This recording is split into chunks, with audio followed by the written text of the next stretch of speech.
Good morning to all of you.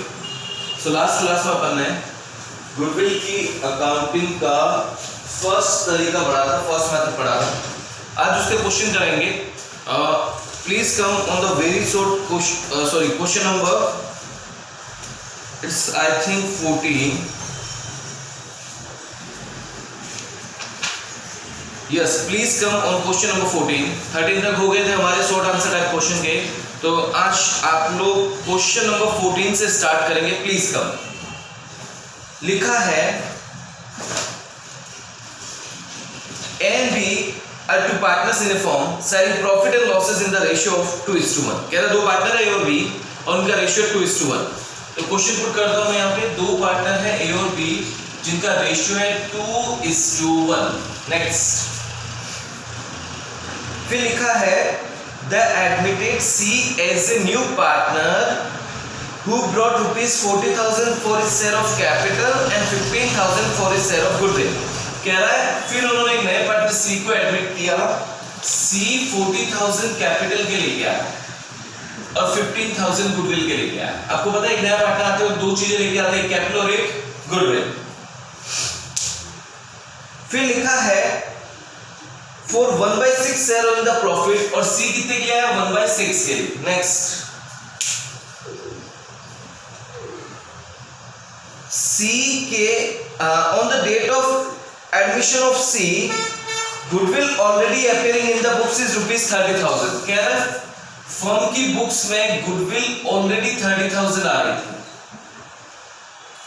ठीक है। और फिर एक लाइन बीच में रह गई थी, वो ये है goodwill is withdrawn by partner A and B from the firm. कह रहा है ये जो फर्म से गुडविल लेके आया था C, ये A और B ने विड्रॉ कर ली थी। और क्वेश्चन लिखा है पास द नेसेसरी जर्नल एंट्री। आपको इन सब की जर्नल एंट्री करनी है, स्टेप बाय स्टेप चलेंगे। सबसे पहले C आते वक्त कैपिटल के 40,000 रुपए ले गया, हाँ। इसकी एंट्री मैंने आपको लिखा है। एंट्री क्या बनेगी, फर्म है, फर्म के पास पैसा आ रहा है और जो वस्तु आती है उससे डेबिट करे। डेबिट व्हाट कम्स इन, तो पैसा आ रहा है कैश अकाउंट डेबिट टू, ये क्या है C की capital, to C is capital, हाँ। तो ये पहली एंट्री खत्म हो गई कैपिटल की। आप चाहो तो इसको एक बार अब इसकी एंट्री देखते हैं पहले गुडविल की। फिर वो 15,000 रुपए गुडविल के लेके आए, ये मैंने आपको कल पढ़ाया था। एंट्री क्या बनेगी, पैसा आ रहा है cash account debit to goodwill. अब जनरली बच्चे दो एंट्री करते हैं, कैपिटल की अलग, गुडविल की अलग, लेकिन आप लोग दोनों की जगह कंबाइंड एंट्री भी कर सकते हैं, इसलिए मैं हमेशा कंबाइंड एंट्री करूंगा। एंट्री क्या बनेगी, देखो सबसे पहले C आते वक्त 40,000 रुपए कैपिटल के और 15,000 रुपए गुडविल के, मतलब टोटल कितने 40, 50, 55,000 रुपए लेके आया। एंट्री बनेगी फर्म के पास पैसा आ रहा है, पहली एंट्री कैश अकाउंट डेबिट कितने रुपए लेके आया 55,000। ये 55,000 किस बात के हैं, इसमें से 40,000 तो C की कैपिटल है, टू C's कैपिटल अकाउंट 40,000 और 15,000 गुडविल है, टू गुडविल 15,000। ये पहली एंट्री याद रखिए, अभी बहुत इंपॉर्टेंट सा क्वेश्चन है। तो एक नया पार्टनर आते वक्त दो चीजें लेके आ रहा है। एंट्री क्या बनेगी, पैसा आ रहा है कैश अकाउंट डेबिट टू, अगर वो अपनी कैपिटल लेके आ रहा है टू C's कैपिटल अकाउंट और गुडविल लेके आ रहा है टू गुडविल। फिर मैंने आपको लास्ट क्लास में बताया था कि कैपिटल तो यही खत्म हो गया मामला, लेकिन गुडविल का मामला आगे चलेगा। अब ये जो 15,000 वो गुडविल के लेके आया, ये गुडविल फर्म किसको देगी, जिस पार्टनर ने सैक्रिफाइस किया। तो अगली एंट्री बनेगी गुडविल अकाउंट डेबिट 15,000। ये जो गुडविल के 15,000 रुपए लेके आया वो ये फर्म किस में बांटेगी, जिस पार्टनर ने सैक्रिफाइस किया। सैक्रिफाइस मतलब जिसने C को हिस्सा दिया। अब मुझे सैक्रिफाइस रेशियो निकालना पड़ेगा, इसके लिए एक बार क्वेश्चन में ऊपर आओ। देखो C 1/6 के लिए आया, ये 1/6 उसने किससे लिया, क्वेश्चन में लिखा हुआ नहीं, या तो उसने A से लिया होगा या उसने B से लिया होगा या दोनों से लिया होगा, लेकिन क्वेश्चन में दिया हुआ नहीं है। इसका मतलब क्वेश्चन किस टाइप का हुआ, फर्स्ट टाइप का। आपको याद आ रहा है फर्स्ट टाइप के क्वेश्चन में क्या होता था, नया पार्टनर आता है, उसने अपना हिस्सा किससे लिया, क्वेश्चन में दिया हुआ नहीं होता।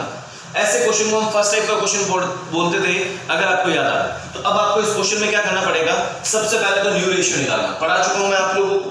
फिर न्यू रेशियो निकालने के बाद सैक्रिफाइस रेशियो, जिसका फॉर्मूला होता है old ratio minus new ratio. Old ratio question में दिया हुआ है, न्यू रेशियो आप लोग निकाल लेंगे, निकालना आता है, तो ये आपका सैक्रिफाइस रेशियो आ जाएगा। ये तो हुआ एक तरीका, लेकिन इसमें टाइम लग जाएगा। एक और तरीका बताता हूं, शॉर्ट एंड स्वीट। C 1/6 के लिए आया, ये 1/6 उसने किससे लिया क्वेश्चन में दिया हुआ है, मतलब क्वेश्चन फर्स्ट टाइप का। बेटा फर्स्ट टाइप में हमेशा ये ध्यान रखना, ये 1/6 उसने किससे लिया होगा, ओल्ड पार्टनर से। ओल्ड मतलब A और B से, और किस रेशियो में, ओल्ड रेशियो में, 2:1 में। मतलब ये हुआ कि इस क्वेश्चन के अंदर C को हिस्सा A और B दोनों ने दिया, और किस रेशियो में दिया, 2:1 में दिया। मतलब सैक्रिफाइस रेशियो भी 2:1 ही होगा। मतलब फर्स्ट टाइप के क्वेश्चन में जब आप कैलकुलेट करेंगे, आपका सैक्रिफाइस रेशियो हमेशा ओल्ड रेशियो ही आएगा। तो इस क्वेश्चन की बात करें तो सैक्रिफाइस रेशियो कितना आएगा, C ने 1/6 किससे लिया, कुछ लिखा हुआ नहीं है, मतलब A और B से किस रेशियो में, जो भी उनका ओल्ड रेशियो बोल रहे तो 2:1। मतलब सैक्रिफाइस A और B दोनों ने किया है 2:1 में। मतलब C भी गुडविल आके किसको देगा, A को, B को, दोनों को, दोनों को। तो आगे बनेगा goodwill account debit to A's capital account to B's capital account. A और B में बांट दिया किस रेशियो में, सैक्रिफाइस रेशियो विच इज 2:1। 15,000 को 2:1 में बांटोगे, आंसर आएगा 10,000, 5,000।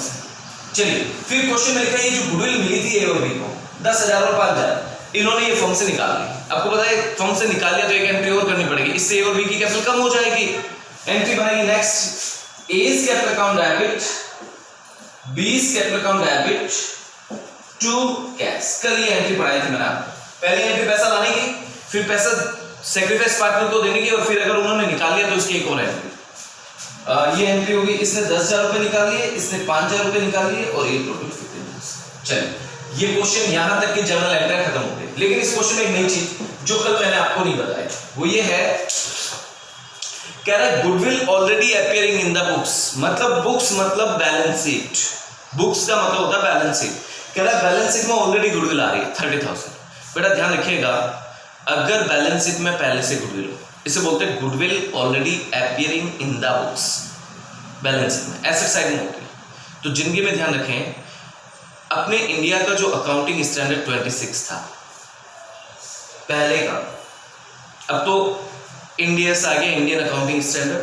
पहले अकाउंटिंग स्टैंडर्ड चलते थे, एज पर अकाउंटिंग स्टैंडर्ड आप बैलेंस शीट में गुडविल को नहीं दिखा सकते, क्योंकि गुडविल की value self generated goodwill, self generated मतलब आपने खुद बनाई, तो उसकी एग्जैक्ट वैल्यू कैलकुलेट नहीं कर भाई आज मेरी क्या गुडविल है या आपकी क्या गुडविल है, क्या हम इसकी एग्जैक्ट वैल्यू पता कर सकते हैं? नहीं। इसलिए अकाउंटिंग स्टैंडर्ड मना करता है अगर आप बैलेंस शीट में गुडविल नहीं दिखा सकते। तो अगर कोई बैलेंस शीट में बुक्स में पहले से गुडविल हो, उसे देखते ही खत्म कर दो, राइट ऑफ कर दो। राइट ऑफ का मतलब खत्म करते हैं। तो आप लोग जानते हैं गुडविल एसेट होती है, एसेट का बैलेंस डेबिट होता है, इसको खत्म करना है तो क्रेडिट करेंगे। तो ऑलवेज गुडविल को क्रेडिट कर दीजिएगा और बांट दीजिएगा old partner old ratio. Always remember old partner old ratio. तो मैं एक एंट्री और करूंगा, ये जो ऑलरेडी गुडविल है इसको राइट ऑफ करने की एंट्री क्या बनेगी, गुडविल राइट ऑफ करनी है, एसेट एसेट का बैलेंस डेबिट है, कम करना है तो क्रेडिट करो टू गुडविल 30,000। और ये गुडविल किसमें बांटी गई, बैलेंस शीट में आ रही है। बैलेंस शीट कब की थी, सी के आने से पहले की। मतलब ये गुडविल किसकी है, ए और बी की, ओल्ड पार्टनर्स की। तो इसे बांट देना ओल्ड पार्टनर ओल्ड रेशियो में। A's capital account debit, B's capital account debit to goodwill. इसे 2:1 में बांटेंगे ओल्ड रेशियो में, तो 20,000 और 10,000। ये अपना क्वेश्चन सॉल्व हो गया। क्वेश्चन नंबर 14 था यार। चलिए एक बार टाइमिंग देख लेते हैं, टाइमिंग है अपने पास नहीं। नेक्स्ट क्वेश्चन कल की क्लास में करेंगे, आज की क्लास यही समाप्त। Have a nice day.